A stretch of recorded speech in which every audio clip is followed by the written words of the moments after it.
말씀 보겠습니다. 시편 139편 1절에서 12절 말씀입니다. 같이 읽겠습니다. 여호와여, 주께서 나를 살펴보셨으므로 나를 아시나이다. 주께서 내가 앉고 일어섬을 아시고 멀리서도 나의 생각을 밝히 아시오며 나의 모든 길과 내가 눕는 것을 살펴보셨으므로 나의 모든 행위를 익히 아시오니 여호와여, 내 혀의 말을 알지 못하시는 것이 하나도 없으시니이다. 주께서 나의 앞뒤를 둘러싸시고 내게 안수하셨나이다. 이 지식이 내게 너무 기이하니 높아서 내가 능히 미치지 못하나이다.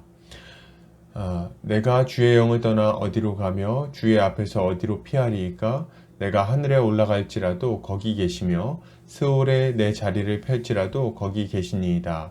내가 새벽 날개를 치며 바다 끝에 가서 거주할지라도 거기서도 주의 손이 나를 인도하시며 주의 오른손이 나를 붙드시리이다. 내가 혹시 말하기를 흑암이 반드시 나를 덮고 나를 두른 빛은 밤이 되리라 할지라도 주에게서는 흑암이 숨기지 못하며 밤이 낮과 같이 비추이나니 주에게는 흑암과 빛이 같음이니이다. 아멘.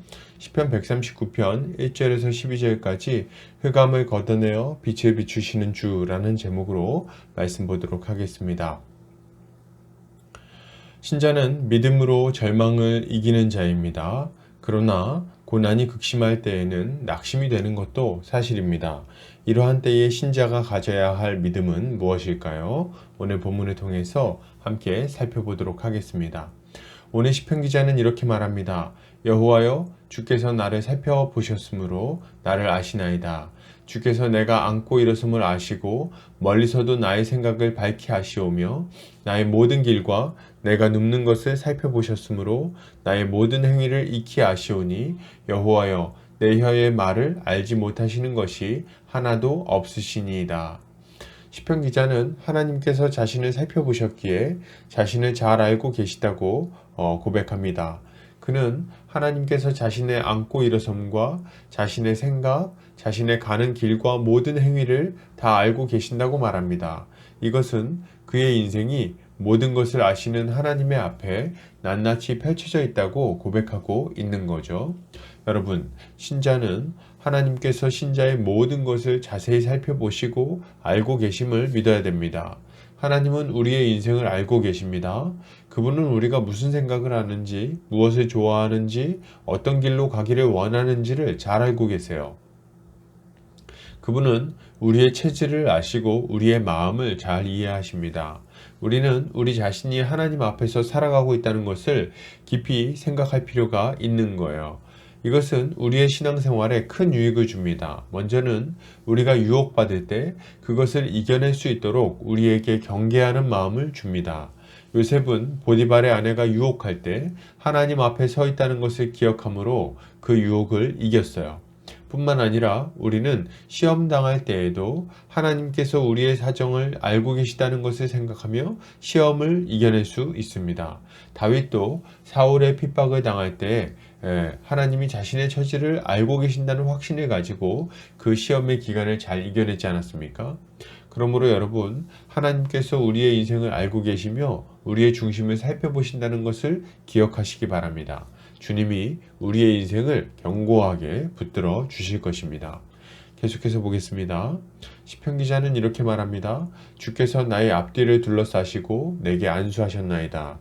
이 지식이 내게 너무 기이하니 높아서 내가 능히 미치지 못하나이다. 시편 기자는 주께서 자신의 앞뒤를 둘러싸시고 자신에게 안수하셨다고 고백합니다. 그는 이러한 은혜가 너무 기이해서 자신이 감히 이해할 수 없다고 고백하죠. 이것은 하나님이 자신을 둘러 지키시고 존귀하게 만들어 주신 것이 얼마나 큰 은혜인지를 생각하며 자연스럽게 나온 감사의 고백인 것입니다.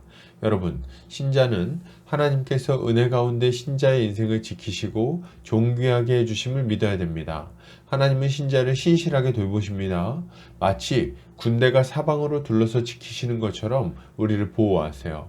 야곱은 형 에서를 만나러 가는 길에 하나님의 군대를 만나고 그 땅의 이름을 마하나임이라고 부릅니다. 마하나임은 두 군대라는 뜻이에요. 무슨 말입니까? 하나님께서 두려움에 떨고 있는 야곱을 앞뒤로 지키고 계셨음을 알려주는 표현인 겁니다. 이처럼 하나님은 우리의 인생이 악인들의 공격으로 인해 갑자기 망하지 않도록 신실하게 우리를 둘러 지키십니다. 그리고 우리를 존귀한 하나님의 자녀답게, 하나님의 일꾼답게 만들어 주시죠. 이것이 하나님의 은혜인 것입니다. 여러분, 하나님은 우리의 방패요 산성이 되십니다. 세상을 두려워하지 맙시다. 믿음으로 이 땅에서 담대하게 믿음의 삶을 살아내는 우리가 되어야 할 것입니다. 계속해서 보겠습니다. 시편 기자는 이렇게 말합니다. 내가 주의 영을 떠나 어디로 가며 주의 앞에서 어디로 피하리이까? 내가 하늘에 올라갈지라도 거기 계시며 스올에 내 자리를 펼지라도 거기 계시니이다. 시편 기자는 자신이 주의 영을 떠나서 아무 곳으로도 피할 수 없다고 고백합니다. 그는 자신이 하늘로 피하든 스올로 피하든 바다 끝까지 날아가서 숨든 간에 무소부지하신 하나님의 손안에 있음을 고백합니다. 그는 자신이 어떤 장소에 버려지든 어떤 악의 세력이 자신을 뒤덮든 전능하신 하나님께서 능히 자신을 지키시고 보호하시며 인도해 주실 수 있음을 고백하고 있는 것입니다. 여러분, 신자는 하나님께서 아무리 절망적인 상황에 찾아와도 우리를 능히 지키실 수 있는 분이심을 믿어야 됩니다. 우리는 우리가 감당하기 어려운 문제를 마주하면 그 문제에 압도되어서 낙심하고 절망하기 쉽죠. 마치 바다 끝에 내던져져서 죽음의 그늘이 우리를 덮어버린 것처럼 느낄 수 있다는 말이죠. 그러나 이럴 때에도 우리는 믿음으로 고백해야 됩니다. 하나님은 바다 끝에서도 저를 보고 계시며 흑암 속에서도 우리를 비추실 수 있는 분이십니다. 이 믿음이 있다면 신자는 절망하지 않을 수 있습니다. 하나님이 흑암의 장막을 찢고 광채를 비춰주실 것을 믿는다면 우리는 절망스러운 상황에서도 주님께 순종하며 평안을 누릴 수 있는 것이죠. 여러분, 하나님의 능력을 믿으시기 바랍니다. 절망의 구렁텅이에 있을 때에도 하나님의 눈이 우리를 보고 계심을 믿고 담대하십시오. 주님이 우리에게 평강을 주실 것입니다.